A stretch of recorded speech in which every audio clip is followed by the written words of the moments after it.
భాను దర్శకత్వంలో ఈ సినిమా చేస్తున్నాడు. సితారా ఎంటర్టైన్మెంట్స్ పై సూర్యదేవర నాగవంశీ నిర్మిస్తున్న ఈ సినిమా సమ్మర్ లో రిలీజ్ కు ప్లాన్ చేస్తున్నారు. ఖచ్చితంగా మాస్ రాజా ఈ సినిమాతో బాక్సాఫీస్ దగ్గర మాస్ జాతర చూపించనున్నాడనే నమ్మకంతో ఉన్నారు అభిమానులు.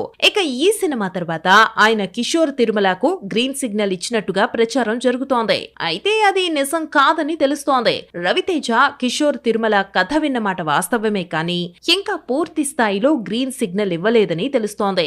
మ్యాడ్ డైరెక్టర్ కళ్యాణ్ శంకర్ ఓ కథ చెప్పాడని అది రవితేజకు నచ్చిందని సమాచారం. ప్రస్తుతానికి Kalyan Shankar mad sequel mad square direct చేస్తున్నాడు. ఈ సినిమా ఈ ఏడాది ప్రేక్షకుల ముందుకొచ్చే అవకాశాలున్నాయి. ఈ సినిమా రిజల్ట్ ని బేస్ చేసుకుని రవితేజ కళ్యాణ్ శంకర్ తో సినిమా ఓకే చేస్తాడా లేదా అనేది తెలియాల్సి ఉంది. అయితే కిషోర్ తిరుమలతో సినిమా అనేది కేవలం గాసిప్ మాత్రమేనని అంటున్నారు. కిషోర్ తిరుమల సినిమాకు ఇంకా పూర్తి స్థాయిలో గ్రీన్ సిగ్నల్ ఇవ్వలేదని తెలుస్తోంది. త్వరలోనే ఇలాంటి విషయాల్లో క్లారిటీ రానుంది.